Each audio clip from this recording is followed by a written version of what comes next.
One of the number one questions that I get either in like one-on-one coaching or group coaching is I have 8 top priorities.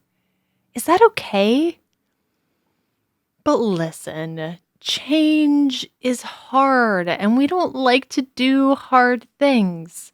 And the bigger the change is, the harder it's going to be.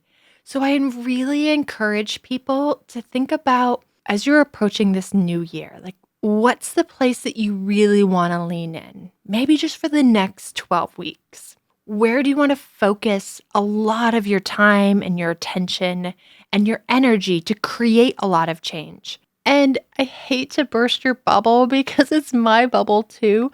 It's probably not across 27 things. And I'm totally the person I want to do all the things and I want to I don't want to cross anything off the list. But it's just saying, okay, for the next 12 weeks, this 1 or 2 or maybe 3 things I'm going to lean into. And then deciding what areas can you merely show up. And showing up is like it's important to you, it's a value, you're going to keep doing it. It has a spot on your calendar, it has a spot on your budget, but it's not your primary focus right now. And then what are the areas of your life that maybe you could drift a little bit? And those typically, it's because you've done the hard work, because you've leaned in other seasons, and you're just really stable there. You have a great foundation in those areas. So you can steal like a little bit of time and a little bit of energy away from those other things just over the next 12 weeks. I remember this season, kind of that crazy season for us as we had our 3 adopted kiddos get placed in our home. And everything was chaotic and we had so many appointments and I didn't feel like I had any time for myself or any time for my health. And it was gonna be a season where I just drifted a little bit or like barely showed up for myself. And I remember we had some friends come over and her husband looked at I have a whiteboard because I'm obsessed with whiteboards and they're amazing. On my whiteboard, I said like daily exercise, goal 6 minutes. And I had like little dashes to keep track of it.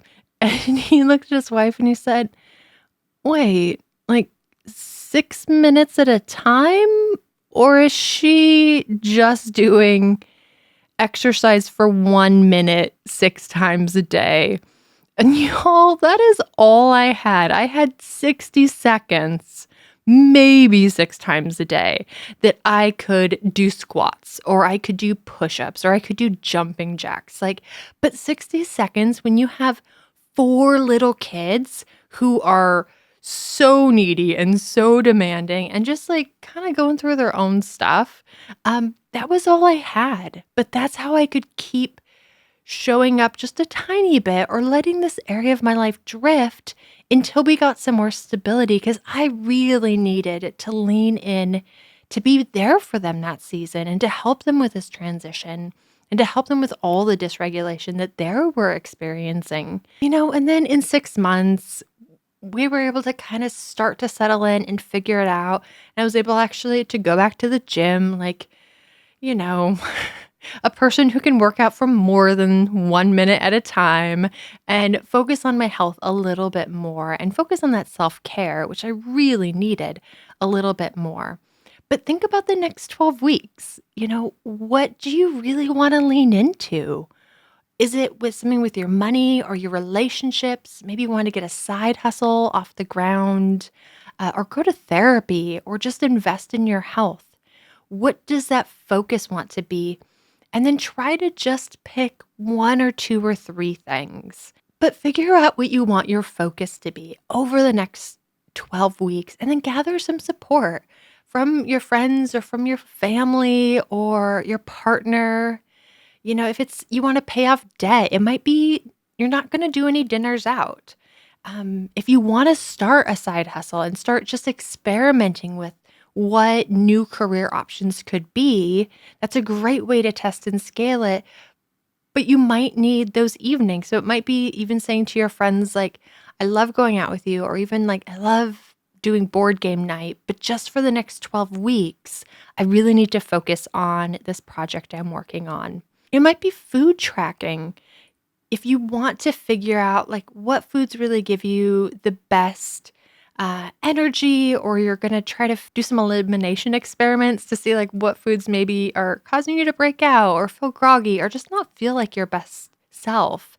It's having those conversations with your partner or your kids and saying, okay, just for the next 12 weeks, once a week, we're going to cut out one item to see if I feel better, and just getting some buy-in and support. We don't have to do all the things all at once, all at the like exact same time, because change is hard and we don't like to do hard things. So just pick one or two or three things over the next 12 weeks that you can really lean into, and decide which things that you're just going to kind of merely show up for, and what things maybe you can drift a little bit.